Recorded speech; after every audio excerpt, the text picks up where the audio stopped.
Je viens de tomber sur un truc, c'est complètement hilarant. Regardez, Sarkozy qui sort son journal d'un prisonnier. Voilà, ça fait 2 jours qu'il est sorti de prison, il est resté en prison pendant 20 jours, et là il nous sort le grand journal du prisonnier, l'équivalent du dernier jour d'un condamné de Hugo, l'équivalent du journal de la maison des morts de Dostoïevski, on est dedans. Alors en dehors d'être profondément drôle, cette situation, qu'on peut te pondre un livre en même pas un mois, alors qu'il y a le processus d'écriture, il y a le processus d'édition, il y a le processus de mise en page, il y a l'impression, quand tu vois tout le travail qu'il y a et que là en un mois ça a été fait, soit le livre a été écrit avant la prison, soit le livre a été écrit par une autre personne, Sarkozy, qui lui peut-être dans ses bureaux. Enfin bon, il y a forcément un truc particulier là-dedans. En 12 jours, c'est impossible. Surtout que là, tout est prêt avant Noël, quoi. Enfin, c'est quand même assez fou. C'est là qu'on voit que c'est quand même une stratégie. Un ancien président sort de prison, et avant même que le pays ait eu le temps de pouvoir digérer l'information, son récit, il est déjà calibré, marketé, mis en page, préparé, prêt à être placé en tête de gondole juste avant Noël. On est parfait. C'est là qu'on voit que c'est pas juste un livre, mais c'est surtout une manœuvre. Alors, quelle manœuvre exactement? Eh bien, un ancien chef de l'État utilise l'appareil éditorial pour reprendre immédiatement la main, imposer son récit et préempter l'espace symbolique. La justice devient alors une certaine forme de tremplin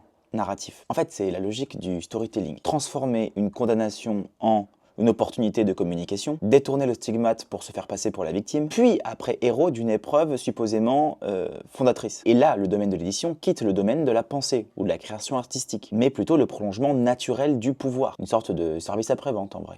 Ça nourrit quand même une illusion qui pose réellement problème. Tout peut être retourné, même une incarcération pour association de malfaiteurs, à condition de savoir raconter sa vie vite et fort. Alors moi j'avais un autre conseil à lui donner, c'est qu'il aurait très bien pu aussi appeler son livre Gabriel Sarkozy Marquez, 20 jours de solitude. Ça, je pense que ça lui conviendrait très très bien. Si vous ne savez pas à quoi sert la lecture ou vous ne savez pas à quoi sert un livre, ben maintenant vous avez la réponse. Est-ce qu'on peut aujourd'hui encore croire à la sincérité d'un récit quand tout, jusque même dans son calendrier, révèle une logique de conquête plutôt qu'une logique de confession? Alors, que va nous raconter notre incroyable Edmond Dantès parisien? J'ai hâte.